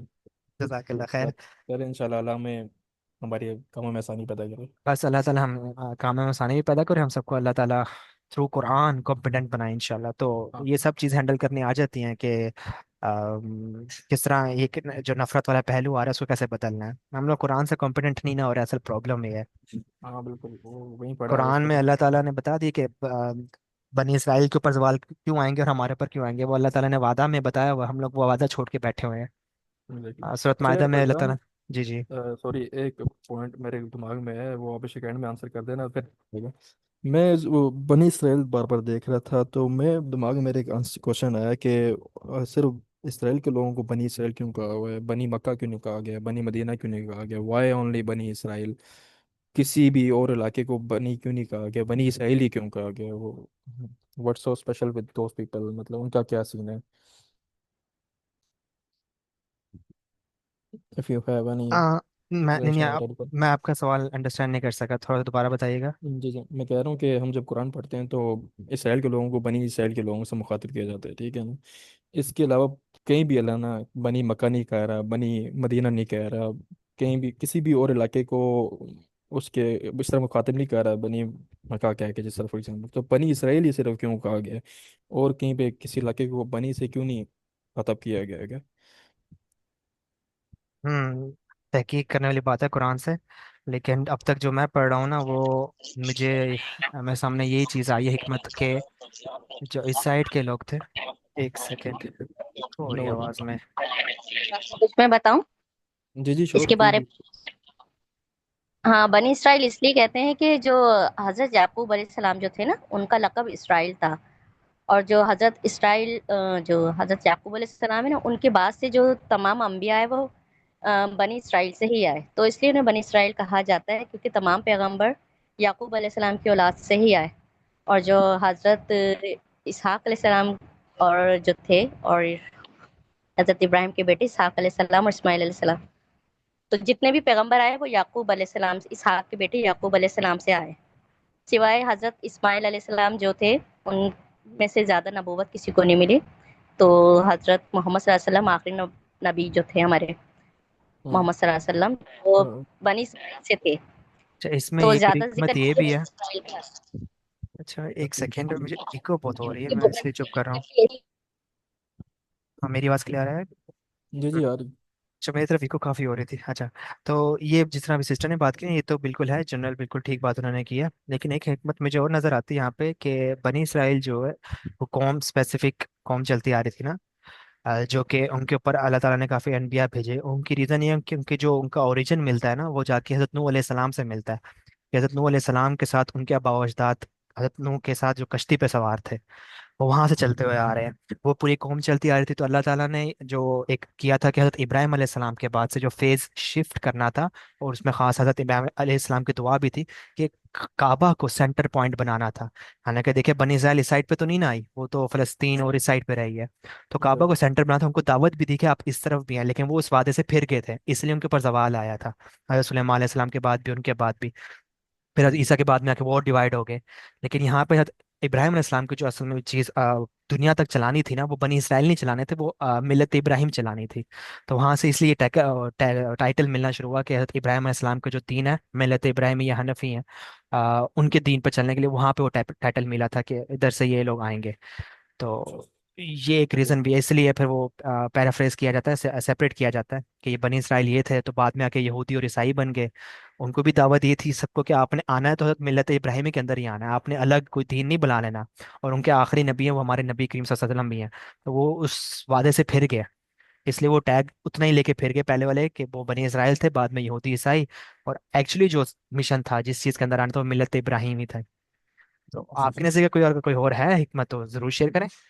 अच्छा, वन थिंग हसन, अगर आपको कोई इसमें जो तो जिस तरह इसराइल है, इसका बहुत जो नाम है वो फरिश्तों से मिलता है, जिस तरह जब्राइल हो गया, मिकाइल हो गया, इसराफील हो गया, इजराइल हो गया। So do you know anything about the el, जो एंड में जो ईल लग रहा है इसके, what is this referring to, या फिर ईल का क्या मतलब है? Do you know any idea? नहीं, इस पर मैंने डॉक्टर एस आर अहमद का था लेक्चर, मैंने नहीं सुना हुआ ये इस चीज़ के अच्छा है ऊपर। मतलब। हाँ, उनका इन्होंने इस चीज़ को बात थोड़ी बहुत की हुई है, लेकिन मैंने डिटेल में इसमें गो थ्रू में इस टर्मिनोलॉजी के अंदर नहीं गया कि एंड पे ये चीज़ें क्यों मिल रही है, इसकी क्या हिकमत हो सकती है इन नामों पे। ठीक हो गया, हाँ वही। अगर किसी और मेंबर को पता तो वो ज़रूर अपने आप को अनम्यूट कर ले। जी, मैंने इसके बारे में पढ़ा था कि एल इब्रानी ज़ुबान में अल्लाह ताला को कहते हैं, और असीर का मतलब गुलाम होता है। तो इसका मतलब है कि अल्लाह ताला का बंदा, या अल्लाह ताला का गुलाम, ये यकूब अलैहिस्सलाम का लक़ब था। नहीं सॉरी, दोबारा बताइए कि सिर और इल, सिर का क्या मतलब है? इसराइल है ना पूरा वर्ड, तो असीर जो है वो गुलाम, असीर होता है ना उर्दू में लफ्ज़, उसका मतलब अच्छा होता है गुलाम। और एल जो है वो इब्रानी ज़ुबान में अल्लाह ताला को कहते हैं। तो उस लिहाज से इसका मतलब बनता है अल्लाह ताला का बंदा। ये मौलाना मौदूदी की तफसीर में भी लिखा हुआ है। अच्छा, ठीक है। तो ये जो जिब्राइल है और मिकाइल है, इसराफील है, इसका फिर क्या मतलब बनता है फिर? उसके बारे में मुझे नॉलेज नहीं है, लेकिन इसका मैंने पढ़ा था तफसीर में। ठीक है, ठीक। Thank you very much. चलें ठीक है, किसी और का कोई सवाल है? जी जी। कौन से? अच्छा, किसी और का कोई सवाल है आज के सेशन के रिगार्डिंग? चल, आई मंडे को फिर होगा एक सेशन हमारा यूएस सेनेटर्स के ऊपर। तो मज़ीद थोड़ा एक्सपोज करेंगे हम लोग इंशाल्लाह के, डिस्क्लोज भी करेंगे कि क्या क्या इनकी एक्टिविटीज़ हैं, कैसे इन्फ्लुएंस हो रहे हैं और ये कैसे अपना एक स्ट्रक्चर बना के लेके चल रहे हैं इतने सालों से। जो आज ये लोग इस स्टेज पे बैठे हैं, इस फेस पे बैठे हैं कि ग्लोबल पॉलिटिक्स में पावर से चल रहे हैं लोग। तो ठीक है, अगर किसी का कोई सवाल नहीं है तो हम आज के सेशन को एंड करते हैं और इंशाल्लाह फिर मंडे को मिलेंगे। ठीक है, थैंक यू बाकी वेरी मच। आप किस कम्युनिटी से हैं अहमद? मैं कमेटी पता नहीं यार, मैं तो एक मिनट, ग्रुप जो है वो